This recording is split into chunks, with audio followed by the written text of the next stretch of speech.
5장 1절부터 우리 8절까지 말씀. 요한복음 5장 1절부터 8절까지 말씀. 우리 다 같이 함께 한 목소리로 큰 목소리를 읽도록 하겠습니다. 시작. 그 후에 유대인의 명절이 되어 예수께서 예루살렘에 올라가시니라.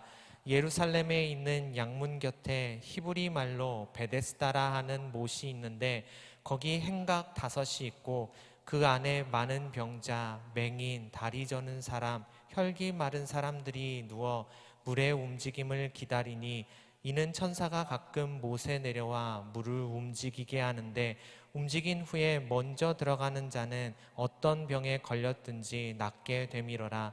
거기 38에 된 병자가 있더라.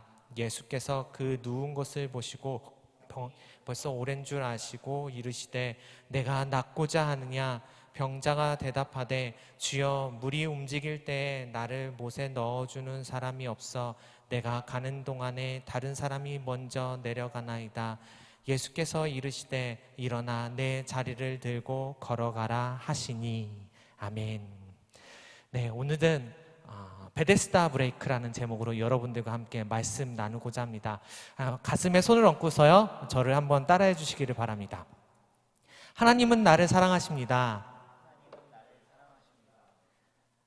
나는 그 사랑 안에 있습니다. 주님께서 나에게 말씀하십니다. 그 말씀대로 살겠습니다. 아멘. 네, 제가 즐겨보는 TV 프로그램이 있었습니다. 무한도전이 있었고요. 지금은 결방돼서 못 보고 있는데 그 무한도전 말고요. EBS 다큐 프라임이라는 방송을 제가 꼭 챙겨봅니다. 우리들의 생각을 깨워주고요. 생각의 폭을 굉장히 넓혀주는 좋은 내용이 가득합니다. 그 중에 인간의 집단 심리, 군중 심리에 대한 내용을 방영한 적이 있었습니다. 대중들, 군중들의 마음을 사로잡는 방법들에 대한 상세한 테크닉을 소개하고 있었는데요. 총 4가지 테크닉을 이야기하고 있었습니다. 대중의 마음을 사로잡기 위해서 첫 번째로 대중의 아이콘을 만들어라는 것을 이야기하고 있었습니다. 대중을 사로잡을 만한 상징적인 물건이나 아니면 장소 또는 사람을 만들어서 군중 심리를 유도하겠다라는 것이죠.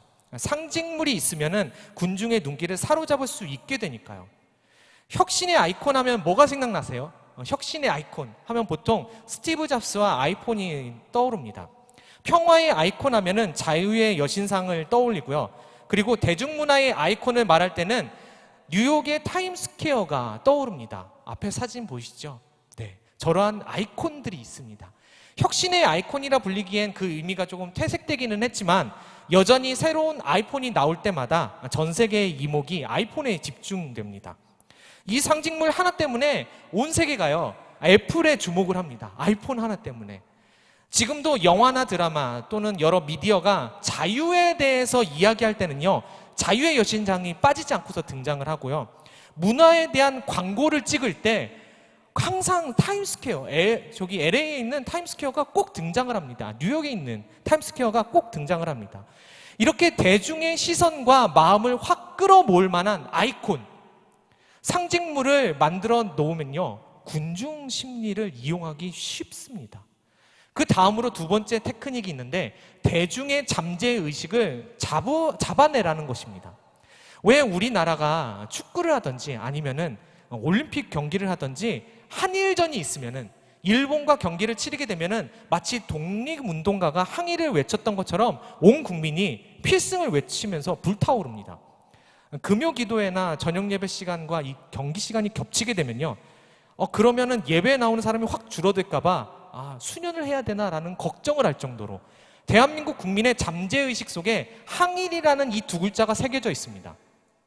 일본의 압자에 살아갔던 우리 민족에 대해 보고 들었던 이미지가요 내면에 잠재되어 있는 것이죠. 우리 마음에 내재되어 있는 잠재의식을 잡아내면요 캐치해내면 터치하면 정치권이나 아니면 기업이 원하는 방향으로 군중들의 마음을 이끌 수 있습니다. 제일 흔한 예가요 이것이 있어요. 간접 광고, PPL이라고 하죠. 우리의 잠재의식에 이미지를 계속 심어넣습니다. PPL을 통해서요. 그리고요, 무의식적으로 그 상품을 딱 보게 되면은 그것을 사거나 사용하게 되는, 어떤 일을 행하게 되는, 그렇게 만들어버리는 게 바로 잠재의식을 붙잡는 것입니다. 세 번째로, 공포로 사람들을 유혹하라고 이야기를 했습니다. 사실 우리 주변에 공포를 이용한 마케팅이요, 굉장히 많아요. 우리는 잘 모르겠지만 공포를 이용한 마케팅이 굉장히 많습니다. 기업들이 이 점을 활용하고 있죠. 보험 아니면 교육 분야의 공포 마케팅은 보편화된 마케팅 요법입니다. 내 미래에 대한 불안감, 그리고요, 뒤처진다는 불안과 그 공포를 이용해서요, 소비자들을 유혹합니다. 나중에 암이나 5대 질병에 걸리면 병원비 어떻게 감당할 거야? 세대 꼭 필요해. 보험 들어야 돼. 어마어마한 간병비 들 텐데 어떻게 감당하겠어? 보험 들지 않겠어? 이렇게 막 유혹을 합니다. 보험이 꼭 필요한 것처럼 그렇게 유도를 하는 것이죠. 교육도 마찬가지 아닙니까? 이거 안 하면은 마치 인생 낙오자처럼 말하기 시작합니다. 여러 교육 컨텐츠를 들고 와서 유혹을 합니다. 어린 자녀를 둔 부모님들에게는요, 이런 게 굉장히 많아요. 이거 안 하면은, 이 학습지 안 하면은, 이거 안 하면은 당신의 자녀가 뒤처지게 됩니다라는 그런 공포심을 심어주고요. 청년들에게는 이 정도 스펙은 필수고 다른 방법으로는 안 되지만 이 인강 들으면, 이 학원 다니면 꼭 붙을 것이라는 그러한 유혹으로 우리들에게 다가옵니다. 공포로요. 이거 아니면 안 된다라는 공포로요, 사람들을 유혹하기 시작합니다. 마지막으로 군중의 마음을 사로잡으려면 진짜와 가짜의 경계를 허물라고 그렇게 이야기하고 있었습니다. 실제로 한 재미난 실험을 하고 있었는데요. 방송에 재미난 실험을 하는데, 진짜와 가짜의 경계를 허물었을 때 대중들이 어떻게 반응하는지를 보는 실험이었습니다. 이 실험은 우리가 얼마나 진짜와 가짜를 구분을 못하는지를요, 보여주는 굉장히 재미난 실험이었는데, 실험 내용은 이렇습니다. 평범한 시민이에요. 아무런 영향력이 없는, 그냥 길거리 가던 어떤 한 사람을 딱 붙잡아서요, 그 평범한 시민을요, 마치 다른 나라에서 온 연예인인 것처럼 보디가드를 세우고요, 멋진 옷을 입히고 카메라가 따라다니면서 계속 찍기 시작합니다. 연예인도 아닌데 그가 호텔을 딱 나서니까요, 보디가드 앞에 있죠, 앞뒤로 있죠. 그리고 플래시가 계속 터지니까 사람들이요, 환호를 하기 시작합니다. 호텔에서 나서자마자요, 사람들의 사진 요청, 같이 찍자고 막 얘기를 해요. 그리고 사인 요청이 끊이질 않았습니다. 그가 평범한 시민인 것도 모른 채 말이죠, 가짜인 연예인 행세를 했는데요, 그것을 사람들이 구분을 못합니다. 어떤 사람은요, 사진 한번 보여주시겠어요? 저 사람이 누군지 알겠냐고 물어봤어요. 모르는 사람이잖아요. 그런데요, 그의 첫 번째 싱글 앨범을 들었대요. 그냥 평범한 시민인데, 전혀 대중에 나타난 적이 없는 사람인데요, 저렇게 착각을 하게 되는 것이죠. 그럴듯하게 포장만 잘해도요, 진짜하고요 가짜의 경계가 허물어집니다. 진짜와 가짜를 구분을 못합니다. 이런 군중 심리의 실상을 보여주는 가장 대표적인 말씀이 바로 우리들이 오늘 읽었던 베데스다 연못에 대한 말씀입니다. 면적은요 120m에 60m, 그리고 깊이는 20m에 달하는 꽤 큰 연못이었습니다. 꽤 깊고 큰 연못입니다. 연못이라고 하니까요, 연못은 원래 연꽃 잎이 있어야 되잖아요. 연꽃이 있어야 되는데 사실 못이라고 이야기를 해야 되는데, 여러분들의 이해를 돕고자 연못이라고 그렇게 이야기를 하겠습니다. 지금은 많이 파손돼서 폐허와 같지만 과거에는 5개의 행각이라고 말하면요, 커다란 지붕이 있는 현관쯤 된다고 생각하시면 됩니다. 이렇게 생겼습니다. 한번 보여주세요. 저게 모형이거든요. 모형인데 행각입니다. 위에 이렇게 지붕이 덮여 있는 커다란 현관쯤 되는 곳을 행각이라고 하는데요, 이런 행각마다 환자들로 가득가득 찼던 거예요. 연못 동쪽에는요, 욕실과 병실이 지어져 있었고요, 대중들을 위한 치료소가 거기서 있었습니다. 거기에서 활용되고 있었습니다. 그럴 수밖에 없었던 이유가 있습니다. 본문 말씀 4절을 함께 같이 보도록 하겠습니다. 4절 말씀 다 같이 함께 읽겠습니다. 시작. 이는 천사가 가끔 못에 내려와 물을 동하게 하는데, 동한 후에 먼저 들어가는 자는 어떤 병에 걸렸든지 낫게 되밀어라. 정말 가끔 물이 요동치는 순간이 오는데, 그때 제일 먼저 들어가는 환자는요, 무조건 다 낫는다는 거예요. 무조건 다 낫는다는 전설, 미신이 있었습니다. 실제로 천사가 내려와서요, 거기를 요동치게 만드는 것이 아니라 그러한 소문만 무성했던 것 같습니다. 앞서 말씀드린 군중 심리를 이용하기에 최고의 아이콘입니다. 절대 치료의 아이콘 베데스다. 제일 처음에 들어가면 어떤 병이든지 치료받는다는 힐링의 아이콘 베데스다. 베데스다는요, 그런 곳이었습니다. 이 베데스다는 그 당시 사람들에게 있어서 대표적인 희망의 아이콘이었던 것이죠. 그렇게 베데스다는 군중 심리를 사로잡는 첫 번째 조건인 대중의 아이콘으로서 자리를 매김했습니다. 자리로 잡았습니다. 그리고 언제 어떻게 시작됐는지 모르겠지만 이스라엘 사람들의 잠재의식 속에 절대적인 믿음이 있었는데요. 물이 동할 때 그곳에 들어가면 반드시 낫는다는 잠재의식이 내면에 새겨져 있는 그러한 의식이 있었습니다. 그러니 그 큰 규모의 행각에 5행각이잖아요. 가득가득 사람들이 찼다고 하잖아요. 환자들이 찼다고요. 그런 잠재의식이 없으면요, 아무리 홍보를 많이 한다고 해도 그렇게까지 모여들 수가 없습니다. 전국에서 다 그렇게 모여들었습니다. 그리고 이 베데스다는 공포 마케팅이 기가 막히게 먹혀들었던 곳입니다. 첫 번째로 들어가지 않으면 나을 수 없어. 1등이 아니면 나을 수 없어. 제일 먼저 들어가야 치료받을 수 있어라는 충격적인 공포 마케팅이 벌어지고 있었습니다. 군중 심리를 사로잡는 세 번째 조건도 충족이 됩니다.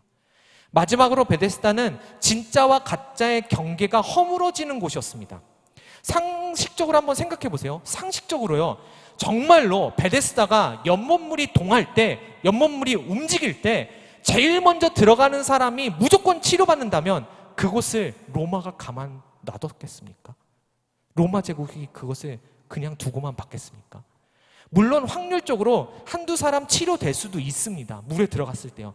깨끗한 물로 씻기 힘든 가난한 사람들은요, 거기가 상수도 같은 개념이었거든요. 베데스다 연못은요. 거기서 깨끗한 물로 씻을 때 씻는 것만으로도 치유가 될 수 있는 병들도 있거든요. 그렇게 나을 수도 있는 거예요. 근데 가만 생각해 보세요. 나라의 모든 것을 정복하고 통치하던 로마 시대에 그렇게 대단한 연못이었다면요, 출입을 통제해서라도 로마 황제나 그 황제의 가족들 아니면은 최고 권력자들만 사용하는 연못으로 삼았을 것입니다. 하다못해 많은 비싼 돈을 받아서 거기를 들여보냈겠죠. 그런데 5행각에 가득 사람들이 모여 있어도요, 아무런 제재가 없었습니다. 통제가 없었습니다. 심지어 가까운 곳에요, 병실과 욕실까지 마련해놨어요. 이게 뭘 의미할까요? 이쯤 되면 감이 잡히십니까? 베데스다는 군중 심리가 만들어낸 하나의 미신, 하나의 신앙이었습니다. 가짜인데 진짜가 되어버렸습니다. 진짜와 가짜의 경계가 허물어진 것이죠. 소망을 찾을 수 없는 사람들이 모여서 만들어낸 곳이 그 마지막 소망의 장소가 베데스다였고요. 어떻게 해서든 치료받고 싶었던 사람들이 만들어낸 신기루와 같은 곳이 베데스다였습니다. 그래도 아무리 황당한 소문일지라도, 진짜 같은 가짜일지라도 절박한 사람들은요, 그것이라도 붙잡고 싶은 마음이 있습니다. 정말 고통스럽고 정말 아프면요, 아닌 줄 알면서도 현실을 부정해가면서 아니라고, 거기 가면 낫는다고 이렇게 외치면서 찾아갑니다. 물이 움직일 때 가장 먼저 연못 속으로 뛰어들기 위해서요, 수많은 환자들이 거기에서 대기를 타고 있습니다. 무슨 일이 있어도 내가 먼저 들어가겠다고 열망으로 밤새면서 베데스다에 머물러 있었을 것입니다. 그 중에 오늘 말씀에 나오는 38년 된 중병에 걸린 환자 한 명이 있었던 것이죠. 생각해 보십시오. 일단 연못에 제일 먼저 들어가려면요, 최대한 연못 가까이에 자리를 잡아야 됩니다. 그래야 빨리 들어가니까요. 그런데 환자들이 5행각에 가득 찰 정도였으면 좋은 자리 잡기란 쉽지 않았을 거예요. 좋은 자리 잡아놨어요. 그런데 잠깐 화장실 갔다 왔더니 누군가 차지해. 잠깐 밥 먹고 온 사이에 차지해버리는 그러한 치열한 경쟁이 있는 곳인데요. 고대 문헌에 보면요, 만약에 자리를 잡지 못했더라도 약간의 돈이 있으면요, 일꾼들이 사서 발빠르게 자신을 물에 넣어줄 수 있었다고 합니다. 그런데 이 38년 된 환자는 그럴 만한 형편이 아니었던 것 같아요. 금전적인 여유가 있었다면요, 벌써 들어갔겠죠. 자리를 잡고 사람들이 와서요, 자기를 들고서 물에 넣어줬겠죠. 그렇다면은, 그것도 안 된다면은 가족들이라도 와서 도와주면 들어갈 수 있지 않았을까라는 생각을 합니다. 그런데 그건 역시 어려웠던 것 같습니다. 7절 말씀 한번 보십시오. 병자가 대답하되 주여 물이 움직일 때 나를 못에 넣어주는 사람이 없어. 아무도 없었습니다. 1절 말씀을 보면요, 분명 명절이라고 나와 있거든요. 우리 읽었잖아요. 유대인의 명절이에요. 유대인의 명절이라면 흩어져 있던 사람들이요 예루살렘으로 찾아와서 모이는 때입니다. 온 가족이 모입니다. 그런 명절에도 자신을 넣어줄 한 사람이 없었습니다. 기댈 만한 가족이 단 한 사람도 없었습니다. 돈도 없습니다. 이렇다 할 의지할 만한 배경도 없습니다. 심지어 일말의 희망을 걸어볼 가족조차 없습니다. 아무것도 없었습니다. 그저 그 자리에 꼼짝없이 누워 있어야만 하는 절망적인 몸뚱아리 하나만 있었던 것이죠. 여러분, 지금 38년 된 병자가 머물고 있는 그 연못의 이름이 무엇인지 아십니까? 무엇이라고 나와 있죠? 베데스다입니다. 베데스다란 이름의 뜻이 이렇습니다. 집이라는 의미를 지닌 베이트라는 단어하고요, 그리고 은혜라는 의미를 지닌 헤세드를 이 두 단어의 합성어입니다. 베데스다, 베이트, 헤세드, 베데스다. 한마디로요, 은혜의 집, 자비의 집이라는 의미를 지니고 있었습니다. 그런데 보십시오. 이 38년 된 병자에게 그곳이요 진짜 은혜의 집이었습니까? 은혜가 무엇입니까? 무엇인가를 받을 수 없는 사람이, 받을 자격이 없는 사람이 그 무언가를 받는 것, 그것을 은혜라고 말하지 않습니까? 베데스다가 이름 그대로 진짜 은혜의 집이었다면 그곳에 있는 모든 사람들에게 은혜가요 보편적으로 부어졌어야 됩니다. 모두 치료되었어야 된다는 말입니다. 자격과 조건을 따지지 않고 무조건적으로 부어지는 것이 은혜니까요. 그런데 베데스다, 자비의 집, 은혜의 집에는요 모두에게 부어지는 은혜는 없었습니다. 은혜, 자비라고는 눈꼽만큼도 찾아볼 수 없었습니다. 무한 경쟁만 가득한 곳, 베데스다. 연못의 물이 파문이 있는 순간 그곳은 아비규환이 됩니다. 수많은 사람들이 내가 먼저 들어가겠다고 앞에 있는 사람을 짓밟고서 뛰어넘습니다. 끄집어냅니다. 밀칩니다. 아비규환이 일어나는 그곳, 그곳이 진짜 베데스다 맞습니까? 비은혜적인 모습이 베데스다에 가득했습니다. 1등만 인정하는 무자비한 곳, 베데스다. 그곳은 진짜 같은 가짜였습니다. 이름만 자비의 집이었던 것이죠.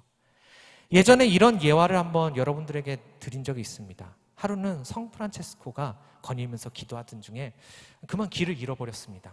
그는 숲속에서 이틀째 헤매게 되었을 때 너무 배가 고파서요 하나님께 기도하기 시작했습니다. 하나님, 배가 너무 고픕니다. 먹을 것을 주십시오. 이렇게 기도가 딱 끝나니까요 저 멀리서, 어둑어둑할 때였는데 저 멀리서 불빛이 보이는 거예요. 환히 켜져 있는 집이 보이는 거예요. 거기로 막 달려갔습니다. 그 집에 가까이 이르렀을 때 큰 간판을 볼 수 있었습니다. 이런 글귀가 쓰여져 있었어요. 이 집에는 날마다 신선한 빵을 구워내고 있습니다 라는 간판이 거기에 떡하니 붙어 있었습니다. 성 프란체스코가 달려가서 문을 두드리자 한 여인이 문을 열고 나왔습니다. 그리고 그는 이 집에서 날마다 굽고 있는 신선한 빵 한 조각만 주십시오, 이렇게 애원을 합니다. 그러자 여인이요 그를 뚫어져라 쳐다보면서 말합니다. 미안해요 신부님, 우리 집에는 갓 구워낸 빵 같은 것은 없습니다. 프란체스코가 의아하잖아요. 분명히 간판에는 이 집에는 날마다 신선한 빵을 굽고 있다고 그렇게 쓰여져 있다고 봤는데 빵이 없다니요.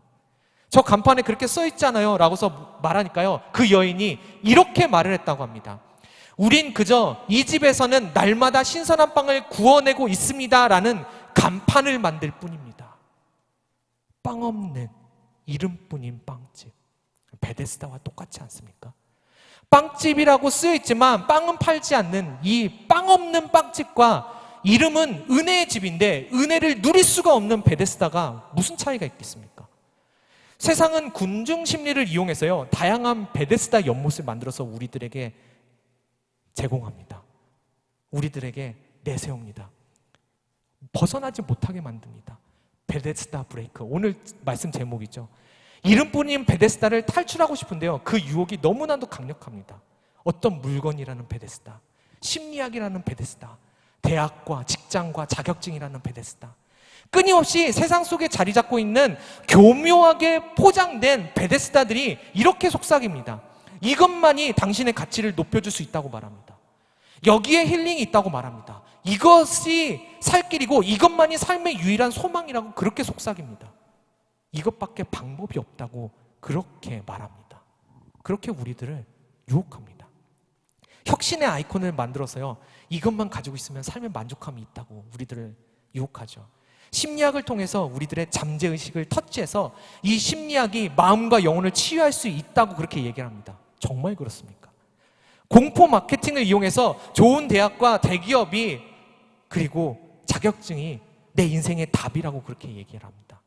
실제로 그걸로는 채워지지도 않고요, 치유되지도 않고 인생이 답이 될 수 없습니다. 그런데 세상은요, 끊임없이 진짜 같은 가짜를 내세워서요, 우리들의 마음을 유혹하고 벗어나지 못하게 합니다. 계속 베데스다에 머물러 있게 만드는 거예요. 그 자리에 머물러 있게 만드는 거예요. 정말 베데스다가 인생의 답입니까? 정말 38년 된 병자에게 있어서 그 인생의 답이 베데스다였습니까? 군중 심리를 이용해서 만들어낸 수많은 베데스다들이, 우리가 살아가는 이 세상 속에서 만들어 놓은, 세상이 만들어 놓은 베데스다들이 우리 인생의 답이 될 수 있습니까? 아닙니다. 38년 된 병자의 인생의 답도요, 우리 인생의 답도 베데스다가 아닙니다. 그런데 7절의 말씀을 한번 보십시오. 다 같이 함께 읽겠습니다. 7절 말씀 시작. 병자가 대답하되 주여, 물이 움직일 때 나를 못에 넣어주는 사람이 없어 내가 가는 동안에 다른 사람이 먼저 내려가나이다. 병자는 뭐라고 말합니까? 내 38년 된 병이 나을 수 있는 방법은 저 베데스다밖에 없습니다. 주변에 아무도 도와주는 사람이 없어서, 돈도 없고 백도 없고 가족도 없어서 그곳에 들어가지 못한다고, 정말 낫고 싶은데 물에 넣어주는 사람이 없어서 나을 수가 없다고 하소연을 합니다. 여러분, 지금 이 38년 된 병자와 함께 계신 분이 누구죠? 그 앞에 서 계신 분이 누구죠? 함께 대화를 나누고 있는 분이 누구죠? 예수님입니다. 지금 당장 자신 앞에 예수님이 서 계십니다. 그 병자가 주여라고 부를 수밖에 없는 진정한 주님이요, 예수님이 앞에 계십니다. 그런데 병자가 뭐라고 말합니까? 내 인생 문제의 해결 방법은 베데스다라고 얘기를 합니다. 오늘날 수많은 크리스천들이 예수님을 곁에 두고서도요, 내가 믿는다고 하면서도요, 예수님과 함께 한다면서도요, 내 인생의 답은 돈에 있습니다. 성공에 있습니다. 내 인생의 해답은 좋은 학교와 성적과 스펙과 직장과 배우자에 있습니다. 그렇게 생각을 합니다. 이 38년 된 병자야, 예수님이 누군지 몰랐거든요. 모르고서 그렇게 대화를 나누고 있었다고 하지만 우리는 예수님을 알잖아요. 우리 인생의 답이 예수님께 있음을 알고 있지 않습니까? 그런데 38년 된 병자처럼 내 인생의 답이 예수님이 아니라 저 베데스다에 있다고 외칩니다. 이것이 우리 신앙의 현 주소입니다. 저는요, 오늘날 교회가 이 부분을 놓고서 많이 반성해야 된다고 생각합니다. 어떻게 보면 이 시대에 있어서 진정한 자비의 집, 진정한 은혜의 집이라고 불리기에 합당한 곳이 어딥니까? 베데스다라고 진짜로 불리기에 합당한 곳이 어딥니까? 교회 아닙니까? 교회가 진정한 베데스다의 역할을 했다면은 세상이 만든 베데스다를 찾지 않겠죠. 우리가요, 교회 공동체 안에서 자비와 은혜를 누리지 못합니다. 왜입니까? 이 안에서 자비와 은혜를 누리지 못해요. 이름뿐인 베데스다로 포장되어 있지는 않은 겁니까? 예수님을 외치는 것이 아니라 마케팅에 혈안되어 있지는 않습니까? 저도 반성해야 될 부분이죠. 요즘 교회들 광고하는 것들 여러분들 전단지 보셨어요? 교회 홍보지 보셨어요? 제가요, 인터넷에서 이런저런 홍보지를 보여줘야지 하면서 이렇게 땄다가 이거 어느 교회인지 티가 날까봐 제가 차마 이 유튜브에 올라가잖아요, 이 영상이. 그래서 보여드리지는 못하겠어요. 홍보물들을 보면요, 주 내용이 뭔지 아세요? 일단은 제일 앞에 하나님은 당신을 사랑하십니다, 이런 게 나와요. 그리고 그 다음 면을, 전면을 보면요, 이런 게 나옵니다. 우리 교회는 이런 문화 콘텐츠가 있습니다. 가정사역, 영유아부 오감 발달, 유치부 창의미술, 유년부 아빠와 함께하는 숲놀이, 독서 심리치료, 청소년 상담, 악기교실, 이런 다양한 프로그램들이 있습니다. 그래서 우리 교회에 오시면 좋습니다. 그렇게 쓰여져 있어요. 대부분 그렇습니다. 끝도 없습니다. 우리 교회는 100평이 넘는 도서관이 있습니다. 우리 동네 오케스트라가 있습니다. 카페테리아가 있습니다. 어린이 축구단을 비롯해서 다양한 동아리 활동과 어린이 영어 예배가 있습니다. 주차시설과 여러 가지 편의시설이 완비되어 있습니다. 이런 것도요, 지하철에 보면은 써여 있어요. 그렇게 있어요. 심지어는 어떤 전도지를 보니까 이렇게도 나와 있더라고요. 우리 교회는 예쁜 자매와 형제들이 있습니다. 정말로 있더라고요. 뭘 자랑해야 됩니까? 예수님을 자랑하는 게 아니라 엉뚱한 것만 자랑을 합니다. 예수님 자랑하면 안 됩니까? 예수님만 말하면 안 되는 겁니까? 예수님만으로는 정말 안 되는 겁니까? 오늘 말씀은 우리들에게 이것을 말해주고 있습니다. 우리들의 삶의 소망이 베데스다가 아닌 예수님께 있다고 말씀하고 있는 것이죠. 그래서 예수님께서 38년 된 병자에게 이렇게 말씀하십니다. 8절입니다. 예수께서 이르시되 일어나 내 자리를 들고 걸어가라 하시니 내가 너를 베데스다에 넣어줄게가 아닙니다. 내가 너에게 이것 채워줄게 저것 줄게가 아닙니다. 나 만났잖아. 나 지금 여기 있잖아. 내 앞에 있잖아. 일어나 자리를 들고서 이제 걸어가. 툴툴 털고 걸어가. 그렇게 말씀하십니다. 예수님이 계시니까 주저앉은 그 자리에서 이제 먼지 툭툭 털고서 일어나라고 그렇게 말씀하십니다. 내가 있잖아. 넣어주겠다라는 게 아니에요. 채워주겠다라는 게 아니에요. 여러분들은 예수님이 인생의 목적이십니까? 아니면 수단이십니까? 예수님이 목적이세요? 아니면 수단이세요? 여러분들에게 있어서 예수님은 인생의 주인이십니까? 아니면 내 인생의 도움이십니까? 만약 우리가 예수님을 도구 삼아서 예쁘게 포장해서 마케팅을 하고 있었다면은 우리 세일 공동체가 이름뿐인 베데스다를 만들어 왔거나 만들려는 마음이 있었다면은 저부터가 반성해야 되는 것이죠. 우리 모두가 정신 바짝 차려야 됩니다.